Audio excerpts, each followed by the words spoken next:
من شخص فاشل لنجم يوتيوب، والنهارده هوريكم سيت اب احلامي. لا اقفل. يعني ده مش شكل سيت اب واحد عنده مليون مشترك، لكن انا هغير كل ده. في الفيديو الاول عرفنا التحدي ان احنا نوصل قناه من 0 ل 100,000 متابع في وقت قياسي، ونتعلم كل المهارات الخاصه بانشاء المحتوى وبشكل احترافي زي التصوير والمونتاج والجرافيك. ونهينا الحلقه بسؤال ليكم، قدامنا خيارين، قناه عن التنميه او عن الطلاب، فانت اللي هتقرر، اختار بدقه عشان مصير السلسله بين ايديك. وبعد ما قرات كل التعليقات وشفنا الاستبيان واخترتوا ان احنا ندمج الاثنين مع بعض، وبكده هنبدا اول خطوه في قناتنا. لكن قبلها هنعمل الاستوديو، وهوضح لكم 3 انواع من الاستوديوهات. بصفر جنيه حرفيا ممكن تعمل استديو لغايه 100,000 جنيه. لما اخترتوا ان احنا ندمج المجالين مع بعض انا كنت مبسوط جدا، لان كل مجال فيهم بيعبر عن جزء من شخصيتي. اختيار موفق والله يا شباب، ساعدتوني جدا. اول خطوه بقى معانا ان احنا ننظف الاستديو. لا الشغل ده مش هينفع، لازم ننظف كل ده. ومعانا عبد الله هيساعدني في الفيديو او في تنظيف الاستوديو يعني. كم في النظافه دي؟ تعال يا عبد الله. يا عم ارحمني، اسمع عليك يا ناس، حد يرحمني من الواد ده. الفيديو ده ممكن ينزل كاس ام ار كده، مستمتع هو في نظافه شغال. ليه انا بغير واجدد في الاستوديو؟ لان في عيوب كتير. اولا مشكله الصوت، انا حاطط المرتبه دي علشان في صدى صوت في الاستوديو، في صدى صوت، سامعين؟ فهحاول اعالجه. تاني حاجه انا عاوز اكتر من زاويه للتصوير. ثالث حاجه الزوايا تكون مناسبه للمحتوى اللي احنا هنقدمه، هو المحتوى التنموي والتعليمي. رابع حاجه في بعض المعدات هتكون ناقصه معانا، فاحنا ممكن نجيبها دلوقتي. ودلوقتي هنبدا نعمل اول شيء وهو الفوم اللي جبناه على الارض، وده علشان يقلل شويه من الصوت. تاني حاجه هنركب سفنجه على الحيط، واتمنى لغايه دلوقتي ان الموضوع ده ينجح، لان انا مش عارف هل هينجح ولا لا. انا فشلت يا حسين. قبل ما اقول لك على الاسعار بتاعه الديكور وازاي تعمل استوديو من صفر لغايه 100,000 جنيه، تعال نبدا في تصميم القناه بتاعتنا. قبل ما نعمل القناه هقول لكم على سر محدش يعرف.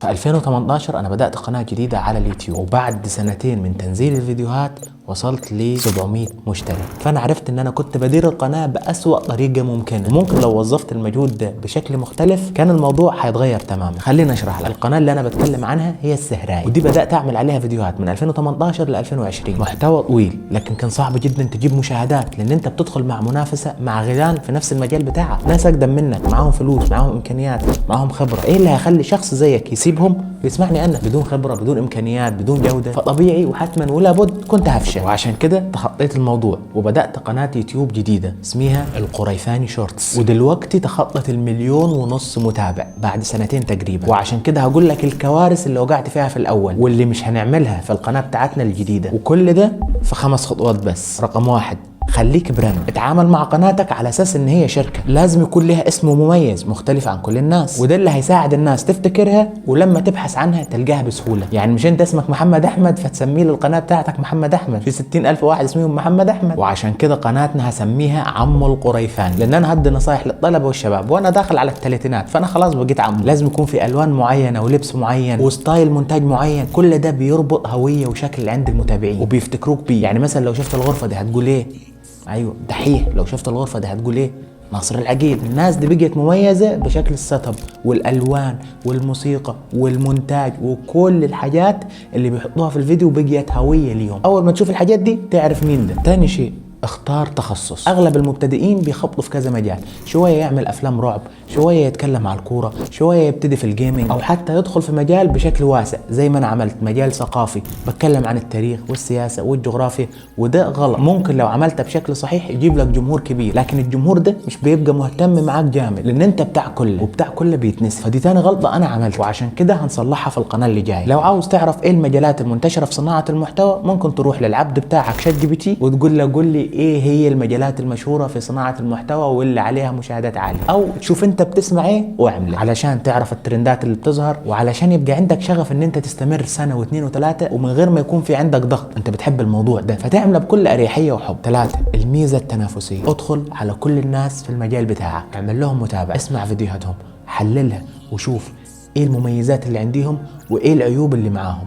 اتعلم الاساسيات، مونتاج، تصوير، كتابه، وابتدي بقى عدل من العيوب اللي عندهم هم. في شخص بيتكلم كلام عادي ومش بيهزر بس بيقدم معلومات قيمه، شخص تاني بيقدم معلومات لكن مش قيمه لكن شرحها افضل. فايه رايك لو اخذنا الموضوعين وعملنا لهم دمج مع بعض؟ ده هيخليك مميز. شخص ثالث شخصيته حلوه في الكلام قدام الكاميرا، وكمان المعلومات اللي بيقدمها قيمه جدا جدا ولكن المونتاج بتاعه ضعيف. فانا اتطور اكتر في مجال المونتاج ونافسه علشان يبقى الناس بتستمتع بالنظر ليا، بالنظر للفيديو بتاعي. ودي اسمها الميزه التنافسيه، اعرف ايه موجود عندك وهتنافس بيه اللي في نفس مجالك. لو مستمر لغايه هنا فانت اكيد مهتم بمجال صناعه المحتوى. هتلاقي قناه على الواتساب اسمها اكاديميه صناعه المحتوى، هنزل فيها نصايح تهم كل صناع المحتوى وكل شخص نفسه يبدأ في مجال صناعة المحتوى. رقم 4 الاستمرارية. قناة السهراية اللي كنت شغال عليها لمدة سنتين من 2018 ل 2020 ما كنتش ملتزم أبدا. في الفترة دي نزلت تقريبا 12 فيديو بس، يعني 6 فيديوهات في السنة، وده معدل سيء جدا جدا. انت لازم تلتزم، على الأقل يكون فيديو كل أسبوع، والمنصة تعشقك لو بتنزل فيديوهات أكتر. طبعا ده مش معناها مشاهدات ومتابعين أكتر، لا، حاول تفهم ازاي أصلا بتيجي مشاهدات وازاي أصلا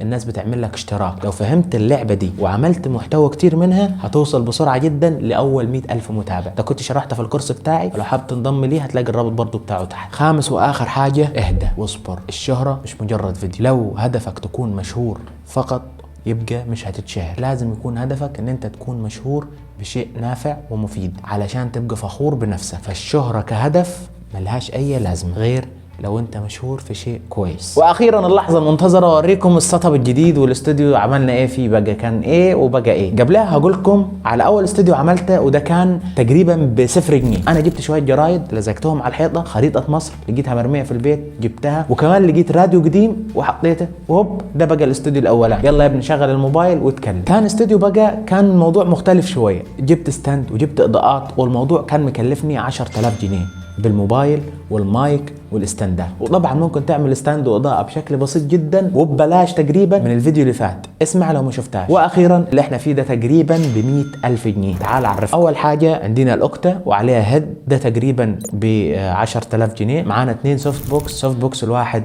ب800 جنيه، وحاليا ممكن يكون وصل 1200 لان انا مشتري من بدري. ومعانا رينج لايت كبيره تقريبا برضو ب1200 جنيه. معانا بعض الاضاءات ممكن توصل لها ل 2000 جنيه. الاضاءه بتاعت يوتيوب دي كنا دافعين عليها جمارك، هي جاتنا هديه بس دفعنا عليها جمارك مبلغ برضو.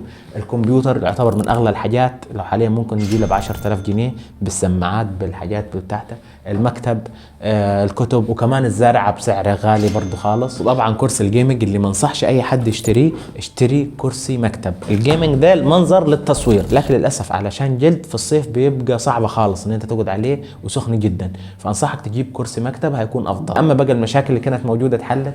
اول حاجه مشكله الصوت، علقنا بانل للصوت علشان صدى الصوت، لسه برضو المشكله قاعده بس بنسبه اقل، يعني هنزود تاني. تاني مشكله كانت معانا ان احنا مش معانا اكتر من زاويه للتصوير، لكن دلوقتي تقريبا في معانا 3 زوايا للتصوير، الزاويه دي والزاويه دي والزاويه دي. وجاءت اللحظه النهائيه وهو اختياركم للحلقه القادمه. ودلوقتي القرار بين ايديكم، اختاروا شخص اتبع اسلوبه في التصوير والمونتاج. وانا افضل 2 بحب اتفرج عليهم احمد ابو زيد صاحب قناه دروس اونلاين، وعبد الله علاوي، الاثنين مهتمين بنفس المجال اللي ببدا فيه القناه الجديده، وعشان كده اختاروا، لان باقي السلسله هتكون محدده بالاختيار بتاعك.